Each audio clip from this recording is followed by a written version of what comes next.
Bonjour, les pédagogues sont parvenus à plusieurs systèmes d'éducation et d'enseignement. Mais une grande dame, une pédiatre, Maria Montessori d'Italie, est parvenue à un système connu à l'heure actuelle de système pédagogique Montessori, qui a ses particularités. C'est un système qui veut créer de l'enfant un adulte libre pour qu'il devienne ce qu'il veut devenir, sans aucune contrainte sociale ou parentale. La dame que j'aimerais vous présenter aujourd'hui est Safia Trabelsi, une des spécialistes de ce système.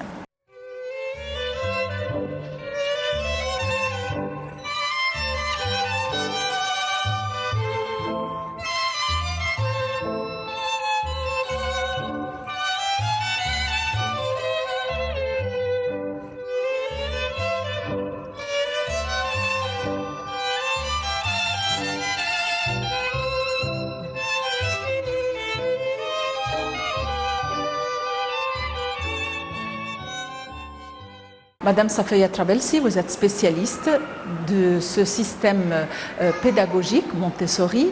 Bonjour et bienvenue avec nous. Bonjour. Nous voulons découvrir ce système, cette méthode pédagogique, si on peut le dire, mais avant, on aimerait vous connaître de plus près. Votre formation? D'accord. Alors moi, j'ai fait des études diversifiées. D'abord, j'ai fait une maîtrise en management, en gestion. Après, j'ai travaillé dans le domaine du développement international et notamment j'ai travaillé avec les organisations des Nations Unies et d'autres organismes internationaux. J'ai fait un master en résolution de conflits, donc qui n'a rien à voir avec l'éducation. Mais j'avais l'éducation dans mon cœur parce que je pensais que une bonne éducation nationale en général, elle aide le pays à se développer. Donc j'avais toutes ces questions dans mon cœur vu que je travaillais dans le développement en général. Qu'est-ce qui a fait que vous vous êtes orienté vers cette éducation, cette carrière? J'ai découvert le Montessori avec ma fille. Donc je commençais je voulais le mieux pour ma fille. Donc il y a eu une formation qui s'est faite au Caire, donc avec le AMI Montessori. Le AMI, c'est l'organisation qui a été fondée par Maria Montessori elle-même. Donc elle est basée en Hollande. Donc c'est le Montessori authentique et réel. Donc il y avait une formation qui s'est présentée ici au Caire et donc je l'ai prise par souci d'être une mère qui faisait le mieux pour sa fille. Et donc j'avais une autre carrière à l'époque. Et donc quand j'ai pris ce cours-là, j'ai commencé après à chercher une école maternelle pour ma fille. Et à chaque fois que je visite un endroit, je me dis ok, je ne veux pas mettre ma fille ici, je ne veux pas laisser ma fille ici. Même pour les endroits qui sont propres et on se sent en sécurité, mais je pense qu'un enfant a un potentiel beaucoup plus élevé que ce que l'on pense. Et je voulais que ma fille grandisse tout en gardant sa personnalité et en grandissant son potentiel. Et je pensais que notre région-là n'offrait pas d'éducation progressiste. Donc il y avait réellement un besoin d'ouvrir une école progressiste et pour moi c'était le Montessori. Est-ce qu'on peut dire que Montessori est un principe ou une méthode? D'accord, maintenant je peux vous dire que l'éducation Montessori est une méthode scientifique parce que Maria Montessori est médecin à l'origine, donc c'est une femme médecin et elle a fait de l'observation scientifique sur les enfants de zéro, dans plusieurs pays. Donc en Italie, elle est italienne, donc elle a fait de l'observation en Inde, aux États-Unis et aux Pays-Bas. Et donc elle est venue à la conclusion qu'un enfant qui est né au Caire ou à New York, c'est le même enfant, c'est les mêmes étapes de développement et c'est les mêmes besoins de développement et de grandir. Donc on sait scientifiquement les étapes de développement d'un enfant et donc cette méthode-là vient pour aider l'enfant à chaque étape de sa croissance à grandir et à arriver à son potentiel le plus élevé. Aussi, on sait très bien avec la méthode Montessori, la philosophie en fait, que l'éducation elle est innée chez l'être humain. Donc quand vous voyez un enfant qui est né, il est allongé sur le dos et petit à petit il apprend à rouler sur le ventre. Petit à petit il commence à se lever et il y a une persistance, il y a une énergie. C'est comme c'est un instinct hein, donc qui le pousse à quand il tombe il se remet à genoux et il tombe il se remet à genoux jusqu'à ce qu'il apprenne à marcher. Donc il y a cette force intérieure qui pousse l'enfant à apprendre. Et la méthode Montessori prend cette force-là, c'est le développement naturel de l'enfant. Et elle le laisse s'exprimer et donc elle l'oriente seulement vers dont il a besoin d'apprendre à ce moment-là. Quels sont vos outils, les outils selon lesquels vous parvenez à réaliser vos objectifs, à faire parvenir votre message? Alors il y a deux piliers importants dans la méthode Montessori.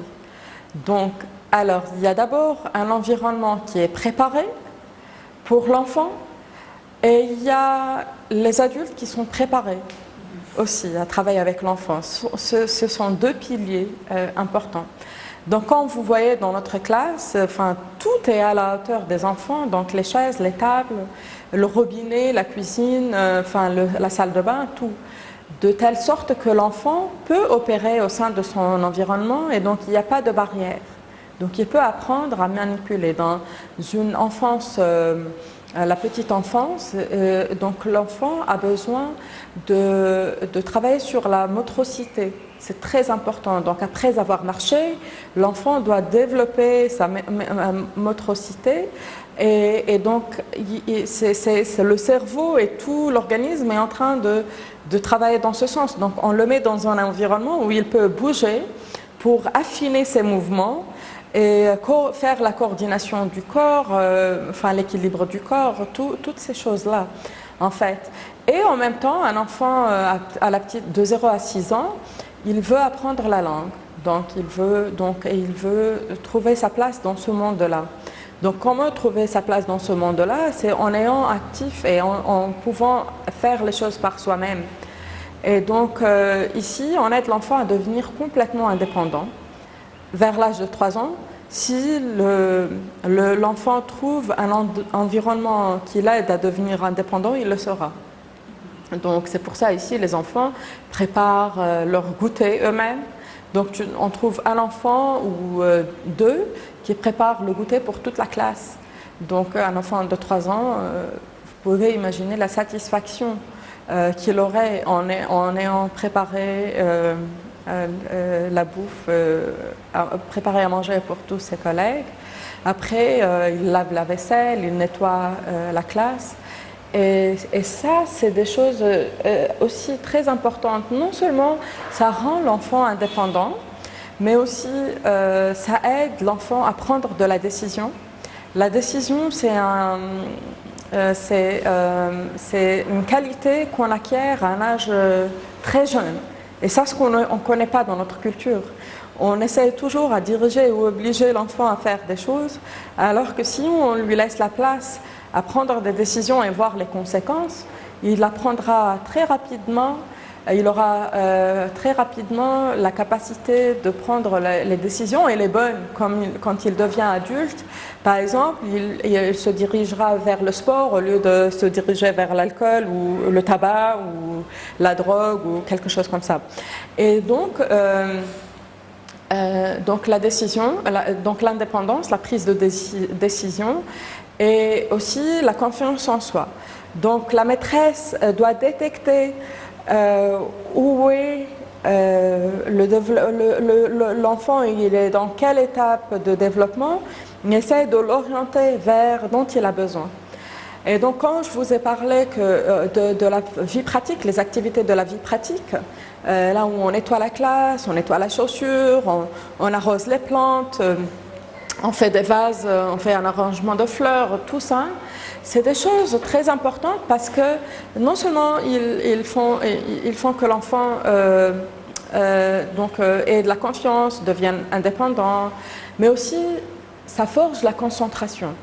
Et donc la concentration, elle est fondamentale en Montessori. Donc, parce que si un enfant arrive à se focaliser sur une activité qui lui plaise, pendant un quart d'heure, c'est magique. Donc après, on lui donne de plus en plus des activités qui le défient un peu plus, donc un peu plus difficiles, et avec des étapes et des séquences logiques plus élaborées. Et à chaque fois que cet enfant prend ce défi-là, on sait qu'il est en train de se développer mentalement et donc il est prêt, par exemple, à aller faire des exercices de langue, des exercices de maths. Par exemple, les mathématiques dans une classe Montessori de 3 à 6 ans, vers l'âge de 6 ans, un enfant peut faire toutes les opérations addition, soustraction, multiplication et division. Par exemple, la division, on l'apprend dans les écoles normales, que ce soit nationales ou internationales, ou toutes les méthodes conventionnelles, on prend la division à la deuxième ou la troisième année primaire.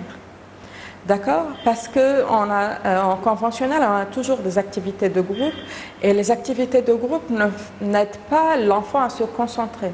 Alors qu'en Montessori, on aide l'enfant à se concentrer, à travailler seul et arriver à des degrés très élevés de concentration. Et c'est pour ça qu'ils peuvent aboutir à des résultats beaucoup plus avancés. Et le Montessori nous montre aussi, la méthode Montessori nous montre que nos enfants sont capables d'arriver à un potentiel très élevé et qu'on ne sait pas ce potentiel-là. Et donc, on a tendance à les garder un peu en arrière. Mais si on découvre cette capacité d'enfant qui a 6 ans, qui peuvent faire tout ça, on changera peut-être notre vision des choses. Vous avez recours aux jeux, à des jeux très particuliers, de manière à les autonomiser, au sable, aux animaux. Ils peuvent marcher à pieds nus, se salir. Que faites-vous au juste? Comment est-ce que vous adressez aux enfants de manière à parvenir à vos objectifs? C'est vrai que les enfants aiment la nature. Donc les enfants,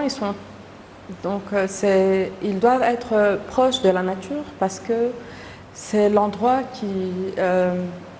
c'est leur endroit naturel, donc ils aiment grandir dans la nature et découvrir la nature. C'est pour ça que, par exemple, notre jardin, c'est fait avec du bois, avec du sable, avec tout ce qui est dans le jardin, c'est des choses naturelles qui ressemblent un peu à une petite forêt dans une ville très urbaine comme le Caire, avec toutes ces voitures et tous ces immeubles. C'est un endroit où ils peuvent connecter avec la nature. Donc, et découvrir la nature comme elle est. Alors, une journée dans une classe Montessori, c'est une journée où l'enfant puisse explorer son environnement, où il a beaucoup de liberté. Donc, il y a 2 piliers en Montessori aussi qu'on peut combiner ensemble. On parle de discipline et de liberté.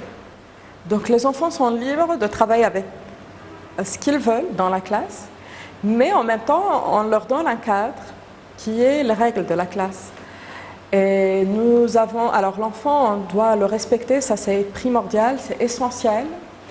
Et donc comment on peut lui donner donc cette discipline-là, c'est pas la discipline qu'on connaît dans notre définition conventionnelle des choses, mais on lui donne la discipline avec de la grâce et de la courtoisie. Donc dès qu'un enfant nouveau vient dans notre classe, on lui donne beaucoup de leçons de grâce et courtoisie, et il s'agit de règles de respect de la classe. Par exemple, dans la classe, on marche, dans le jardin, on court. Dans la classe, on parle à voix basse. Au jardin, on peut crier. D'accord? Par exemple, un ami qui est en train de travailler et qui est en train de focaliser, on peut l'observer de loin. Donc c'est une manière de dire on ne fait pas de l'interruption, mais on ne dit pas on ne fait pas de l'interruption, mais oh, il est en train de travailler, viens, on va le regarder de loin. Parce que l'enfant, quand il observe, il apprend. Donc il apprend rien que par observer les autres. Donc toutes ces règles-là, donc comment l'enfant puisse naviguer dans cette classe tout en respectant les règles, et donc ça c'est essentiel. En éducation conventionnelle, la discipline c'est quoi?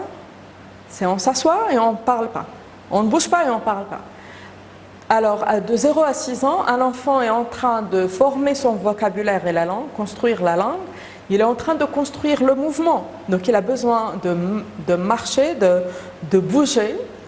Il a besoin aussi de parler. Et donc, aussi, il a besoin de comprendre comment on établit les relations sociales. Donc, ou aller dans une petite communauté. Donc comment on peut prendre soin de nos camarades, comment on peut les aider, comment on se met à sa place, donc former de l'empathie envers les autres. Donc ça, c'est des choses, des principes fondamentaux pour la formation de l'être humain. On ne peut pas les pousser par après. C'est de 0 à 6 ans, c'est la formation de l'humain. Donc vous avez recours à ces méthodes de manière à leur inculquer vos valeurs et vos principes Montessori. Mais par la suite, ces enfants vont devoir aller dans des écoles conventionnelles, quel que soit le système éducatif, que ce soit le national ou l'international. Comment est-ce que vous les préparez de manière à assurer une intégration saine avec les autres enfants qui n'ont pas eu cette formation? D'accord, alors les enfants Montessori, ils ont une capacité d'adaptation très très élevée. Donc ils peuvent s'adapter aux situations. Donc quand après l'enfant intègre, donc moi je voulais terminer aussi, qu'est-ce que l'enfant fait ici? C'est en fait, les enfants prennent soin de leur environnement, donc ils nettoient la classe, ils peuvent par exemple leur ramener une chaussure la cirée, ils peuvent laver la vaisselle, préparer à manger, balayer le sol, enfin il y a de l'eau qui s'est renversée, comment on le ramasse. Tout ça, c'est les choses de la vie quotidienne qu'ils apprennent à faire. Donc, comme je parlais tout à l'heure, ils augmentent la concentration et la motricité, mais aussi elle augmente la discipline, l'indépendance et la concentration, ce qui permet à l'enfant de passer de la vie active à la vie sensorielle. Donc là, on découvre les 5 sens. Donc le visuel, l'olfactif, le auditif et enfin le goût et quoi d'autre? Donc le toucher. Donc les 5 sens. Et après aussi on fait une introduction à la géographie.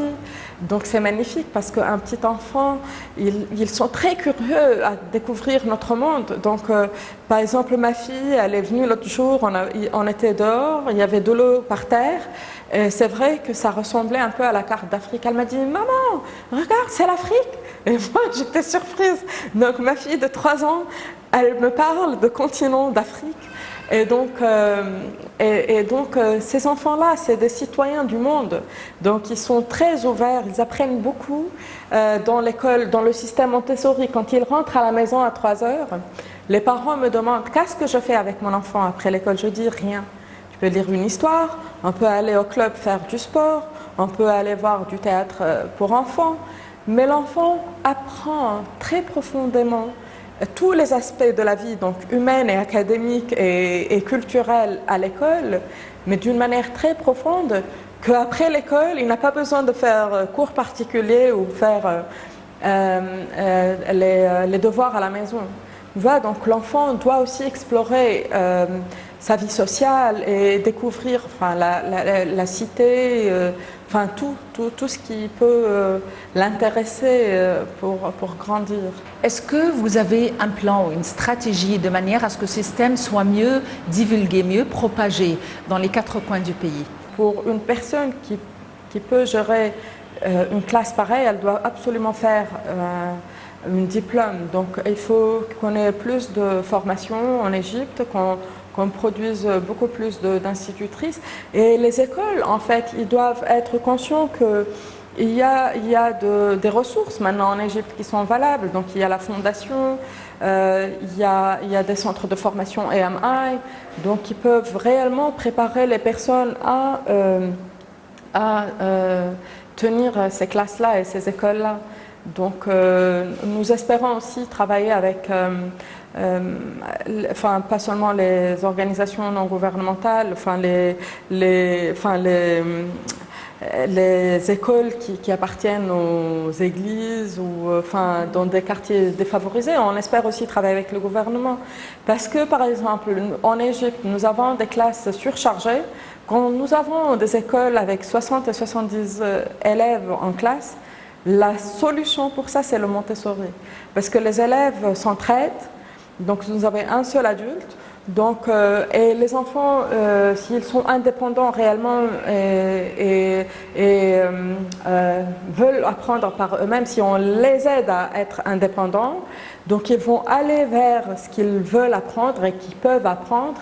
Ils auront de l'aide de la part de leurs enfants et donc ils pourront apprendre profondément et réellement, même dans des classes de 70 élèves.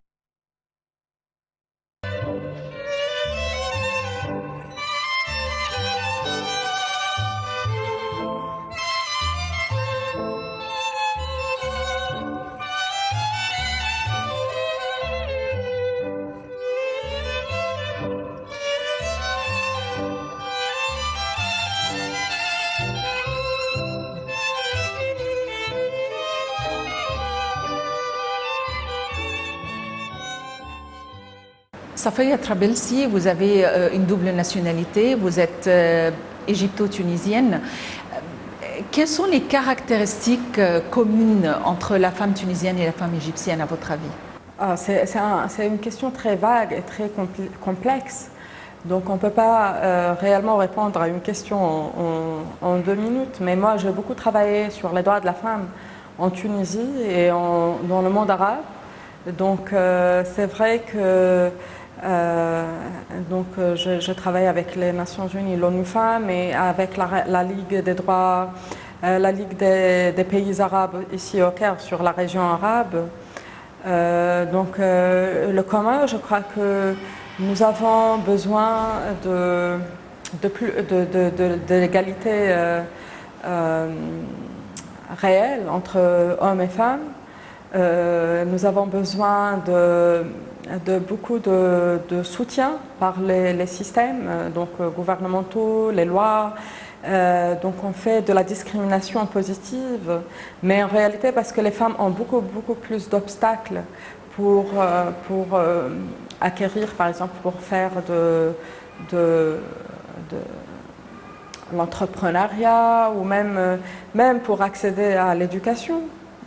Par exemple, les filles de familles pauvres, ils ont beaucoup plus d'obstacles à accéder à l'éducation. Et donc nous, en tant qu'éducateurs et en tant que système en général, on doit être réellement conscient de ces obstacles qui ne laissent pas les filles arriver à accéder à leurs droits et vivre une enfance normale.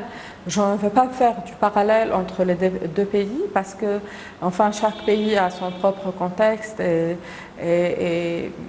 comme ça. Mais en tout cas, dans notre école, moi je suis tuniso-égyptienne et ma partenaire elle est égyptienne et toutes les deux nous avons une grande passion pour l'éducation et pour créer un monde meilleur. Avant d'amorcer cette carrière, vous aviez une autre formation et une autre carrière. Que faisiez-vous? Donc, moi, j'ai travaillé beaucoup sur le développement international. Donc, j'ai travaillé en Tunisie, j'ai travaillé sur le monde arabe, j'ai travaillé sur les questions de la femme, de l'enfance, sur la santé. J'ai été fascinée par la résolution de conflits. Et c'est pour ça que j'ai fait mon master là-bas. Mais j'avais l'éducation, le souci de l'éducation, que je voyais la solution pour tout autre problème dans le cœur, parce qu'on veut réellement que l'éducation elle se propage, non seulement en Égypte, mais aussi on voudrait que ça se propage dans mon autre pays qui est la Tunisie, ou peut-être aussi dans la région arabe. Enfin. Êtes-vous optimiste ou pessimiste vis-à-vis du lendemain? Mais moi, je ne suis pas pessimiste, je suis très optimiste parce qu'on est dans l'action. On est en train de travailler pour pouvoir offrir une meilleure alternative à ces enfants et à leurs familles. Donc on est très optimiste, on est dans l'action. Safaya Trabelsi, vous êtes spécialiste pédagogue du système ou de la méthode Montessori. Merci de nous avoir autorisé ce tour dans votre monde. Merci beaucoup, c'est un plaisir. Les pédagogues luttent chacun à sa façon de manière à assurer une bonne formation aux enfants. C'était Safaya Trabelsi, une des spécialistes du système ou de la méthode Montessori. Merci et à la prochaine.